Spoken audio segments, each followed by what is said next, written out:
E seguindo com esse estudo desse livro, Nos Passos de Jesus, hoje nós vamos entrar no capítulo 9. Ele trata dos dízimos e ofertas. E esse assunto de extrema importância para a igreja, para a manutenção da igreja, da obra do Senhor Jesus. Porque a obra é santa, a obra é de Deus, mas ela é feita aqui na terra. Então, é preciso que os seus membros, os membros desta igreja física, da instituição, prospere para que a obra possa ser expandida aqui na terra. Então, hoje nós vamos ler a respeito disso, vamos ver o que o Espírito Santo, através do Bispo Macedo, tem a nos falar, O Espírito Santo é quem orienta o rumo que a sua igreja deve tomar. Através dos caminhos concedidos aos cristãos, ele faz com que o reino de Deus seja divulgado na terra. Entretanto, a igreja do Senhor Jesus Cristo jamais conseguiria divulgar a salvação eterna entre os povos se não houvesse uma ferramenta imprescindível chamada dinheiro. Foi exatamente por essa razão que Deus instituiu os dízimos e as ofertas para que, através deles, a igreja utilize todos os meios de divulgação e anuncie o Senhor Jesus, o Salvador. O Espírito Santo nos fez compreender que o dinheiro na sua obra é o sangue da igreja do Senhor Jesus Cristo, pois a sua utilização através de um meio de comunicação faz as pessoas receberem a vida eterna dentro da sua própria casa, em um hospital, presídio e etc. Bilhões de pessoas vão passar a eternidade no inferno simplesmente porque não há quem lhes fale da salvação que há em Cristo Jesus. Se não há quem lhes anuncie Jesus, é porque não há quem financie, através dos dízimos e das ofertas, o trabalho missionário. E o bispo, ele tem um propósito recente na igreja, Nós estávamos empenhados em construir, por exemplo, catedrais grandes, que comportasse grandes números de pessoas. E o bispo falou, não vamos mais investir nisso. Todo o investimento que a igreja vai fazer agora é para ganhar uma alma, através da televisão, da rádio, da internet. Hoje muito mais até a internet, porque os meios de comunicação, que tem sido mais fácil de evangelizar é a internet. Então, todo o recurso que a igreja tem recebido dos seus membros vai ser revertido para o ganho de almas. E eu tenho certeza que o Espírito Santo vai usar esses meios e todos os meios capazes de chegar a ainda mais pessoas. O Espírito Santo talvez esteja te alcançando através desse estudo que nós temos feito, fazendo o estudo da mensagem do Bispo Macedo, do livro Nos Passos de Jesus, e ela tem te alcançado. De alguma forma o Espírito Santo vai usar, seja internet, alguém, um servo dele, quer dizer, então todos os recursos que nós tivermos e utilizarmos para ganhar alma vai ser bem-vindo. Então ele diz, se o povo cristão olhasse com mais amor para os perdidos desse mundo, não hesitaria em dar o máximo de seu dinheiro para a obra de Deus. E as máquinas de comunicação deste planeta não estariam nas mãos dos incrédulos. É verdade, Deveria haver um interesse próprio de quem está na igreja em querer honrar ainda mais o seu Senhor e, por exemplo, ser donos de emissoras, de rádio, de gráficas, de meios de comunicação, para que pudesse se expandir ainda mais o reino de Deus, Porque, por exemplo, um dia nós estivemos perdidos, eu estive perdido. O que me alcançou na minha altura? Foi a rádio. Ao ouvir a rádio, ao ouvir os testemunhos, ao ouvir o apelo do bispo na rádio, chamando para ir à igreja, e eu fui. Então, por conta disso, eu tenho certeza que o Espírito Santo fez a obra em mim, agora ele me dá condições de fazer o mesmo por outros. Então, essa obra não para. E os recursos que são usados para ganhar alma é a oferta, Imagine agora, se você, estudante da Bíblia, que traz em seu coração ímpeto de fé para ganhar almas para o Senhor Jesus, tivesse condições de falar através de uma cadeia de rádio e televisão para todos os países do mundo, quantas almas você ganharia para o Senhor Jesus Cristo? Mas isso não é possível. E por que não? Simplesmente porque não há dinheiro suficiente para pagar esse tempo na rádio e na televisão. E se não há dinheiro para esse grande investimento, isso se deve ao fato de que os cristãos não estão fazendo realmente o máximo que podem, pois se quiserem, tudo será possível. O apóstolo Paulo disse: posso todas as coisas em Cristo que me fortalece. Está em Filipenses 4,13. Nesse tempo aqui, não havia internet como há hoje, por exemplo. Uma live que o bispo faz todos os dias pela manhã, ele não abrange só o país onde ele está. Por exemplo, se ele está no Brasil, ele está fazendo de lá. Mas ele abrange todo mundo, em qualquer parte do mundo, que alguém acessar a rede social dele e ver ele em direto vai poder assistir. Então, quer dizer, hoje as facilidades são muito grandes. Então, nós temos visto e nós temos comprovado que Deus está voltando, né? E nós temos que utilizar muito bem o tempo que nós temos para poder evangelizar, para que mais almas venham se salvar. O dinheiro é fundamental na obra de Deus. Ele é capaz de transformar o curso deste mundo através da mensagem viva e poderosa do Evangelho do Senhor Jesus Cristo. O dinheiro é tão importante na obra de Deus que Ele nos dá condições para prová-lo exclusivamente na parte financeira. A única vez em toda a Escritura que Ele nos convida a prová-lo é exatamente no que diz respeito ao dinheiro. Está em Malaquias 3,10 que vamos conferir. Trazei todos os dízimos à casa do tesouro. Então, significa dizer que há um lugar correto a se levar os dízimos, né, e as ofertas. A casa do tesouro era considerada a casa de Deus, né, onde há o maior tesouro, é o Espírito Santo. Há pessoas que elas colocam na cabeça dela que se elas pegarem o dízimo dela e darem, por exemplo, comprar uma cesta básica ou comprar um alimento para uma família carenciada, ela vai estar tirando também o dízimo. Só que, olha só, pensa comigo. Você tira o seu dízimo e dá para uma pessoa que está sofrendo, né? Está passando fome, necessidade. Esse mês você deu. E se o mês que vem você não puder dar? Aquela família vai morrer de fome? Então, o que a Igreja Universal faz? Ela ajuda a pessoa que está carenciada, precisa de uma cesta básica. Mas muito mais do que isso é ensinar aquela pessoa a não ficar dependendo disso, mas ela buscar os recursos e tornar-se independente. E ela vai se tornar um dizimista. E quantos testemunhos são assim? De pessoas que chegaram precisando de uma cesta básica na igreja, a igreja dando, né? Ajudou aquela pessoa, mas ensinou ela a usar a fé.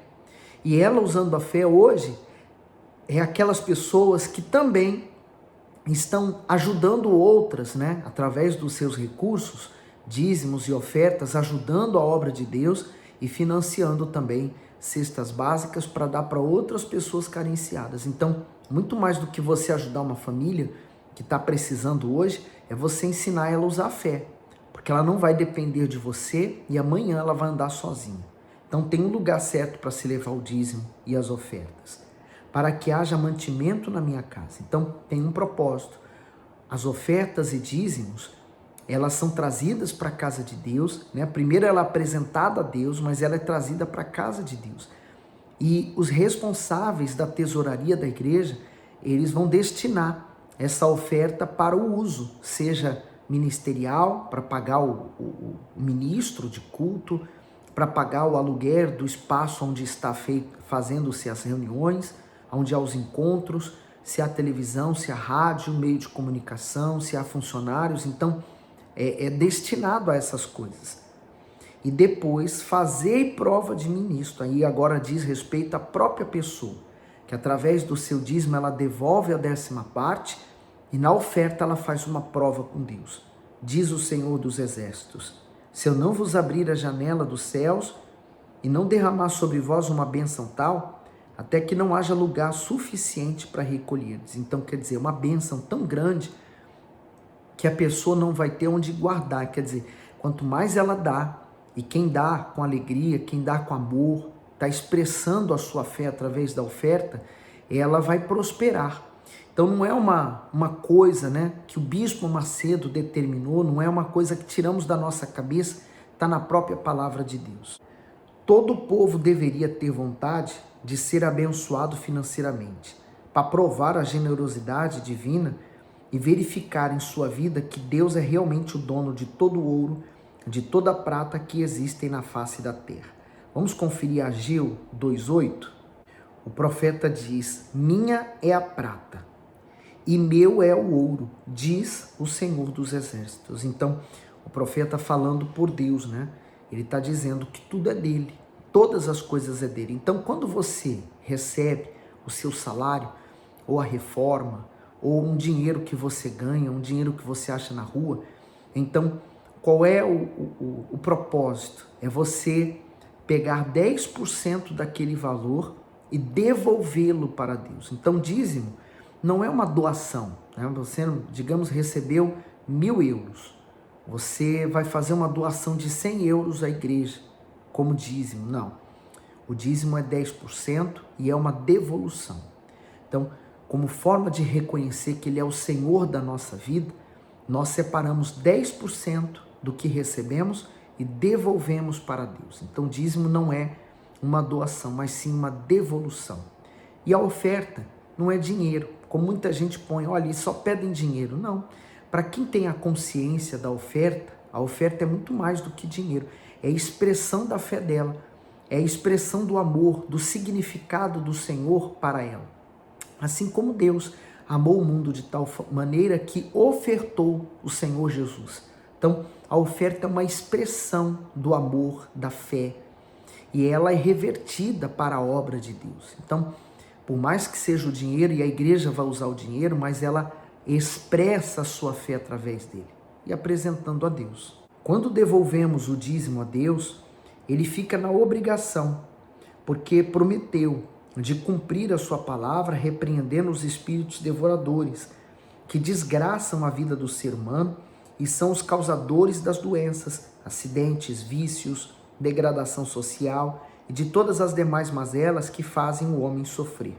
Por isso que quando eu atuo a minha fé, eu creio que o que está determinado pela palavra de Deus vai acontecer na minha vida. E, por exemplo, eu posso orar pela sua vida financeira, mas a oração ela tem pouco resultado se não houver uma atitude sua de fé, né? Quando o pastor chama você para um desafio, para uma prova com Deus no altar, quando você se levanta com algo que você não poderia dar, mas você crendo naquela promessa que você ouviu, a fé tocou em você e a fé te pede. Então você pega aquele valor e você põe ele no altar, apresentando ele a Deus e fala: olha, Senhor, eu creio na tua promessa, porque eu creio no que está determinado vai acontecer em mim. Então você dá aquela oferta e Deus honra, porque você não está dando para o pastor, né? O pastor não tem poder de honrar você, mas você está dando e ofertando para o Senhor desta obra. Aí ele diz: quando somos fiéis nos dízimos, além de ficarmos livres desse sofrimento, passamos a gozar de toda a plenitude da terra, tendo Deus ao nosso lado, nos abençoando em todas as coisas. Dízimo, segundo a interpretação mais comum, é a 10ª, segundo a Bíblia, é a 10ª de todos os rendimentos de uma pessoa e deve ser dedicada a Deus. O dízimo foi instituído pelo Senhor como uma espécie de imposto às suas criaturas. Cidadãos de todas as nações têm a obrigação de pagar imposto aos seus governos, a fim de permitirem o funcionamento dos serviços sociais do país. Semelhantemente, os nossos dízimos tornam possível que o Evangelho seja divulgado por meio da rádio, jornal, televisão, acrescento internet, e assim o Senhor Jesus pode chegar até aqueles que estão nas trevas e beneficiá-los. E voltando aqui a Malaquias 3:7, eu vou começar por aqui. Ele diz: desde os dias de vossos pais vos desviastes dos meus estatutos e não os guardastes. Tornai-vos para mim, e eu me tornarei para vós, diz o Senhor dos Exércitos. Mas vós dizeis em que havemos de tornar. O tornar aqui também é o arrepender-se, né? Então ele estava chamando as pessoas a arrepender-se do que elas estavam fazendo, se tornando para Deus, voltando-se para Deus, para que Deus pudesse abençoá-las. Então ele falou: mas o que havemos de tornar? Porque na cabeça daquelas pessoas estava tudo certo. Aí ele diz no 8: roubará o homem a Deus? Todavia vós me roubais e dizeis: em que te roubamos? Nos dízimos. e nas ofertas. Então, qual era a primeira parte que Deus estava chamando aquelas pessoas ao arrependimento? Porque elas estavam ganhando, recebendo o seu salário e não devolvendo a Deus o dízimo e nem dando suas ofertas. Então, eles estavam de forma que o espírito devorador estava atuando na vida deles, devorando o que eles recebiam. Então, Deus, como meio de voltar-se, né, para aquele povo e defendê-los do devorador, eles tinham que começar por onde? Pelos dízimos e as ofertas. 9. Com maldição sois amaldiçoado, porque a mim me roubais. Sim, toda esta nação. Então a maldição não veio porque Deus amaldiçoou, mas veio por causa da atitude errada daquela pessoa. O dízimo é simples de você imaginar. É como você lembrar daquela árvore no meio do jardim do Éden. Deus colocou lá o homem e a mulher, mas disse a eles para não tocar naquela árvore nem comer o fruto daquela árvore. Aquela árvore simbolizava o dízimo. Quando eles tocaram no fruto que era proibido, então entrou toda a desgraça, né? Entrou todo o mal, assim é o ser humano.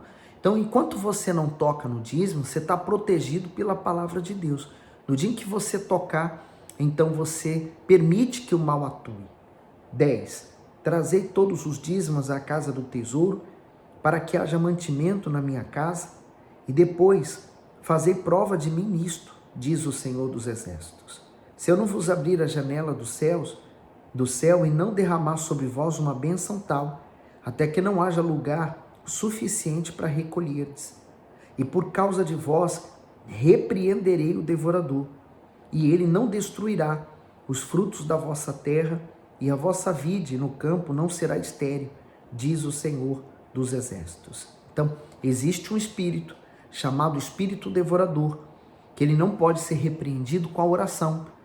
Nem o título, por exemplo, de bispo, pastor, pode repreender o espírito devorador. Somente a atitude de fidelidade daquele cristão a Deus pode repreender esse espírito devorador. Então, veja bem, analise se você não tem falhado nos seus dízimos e na sua oferta.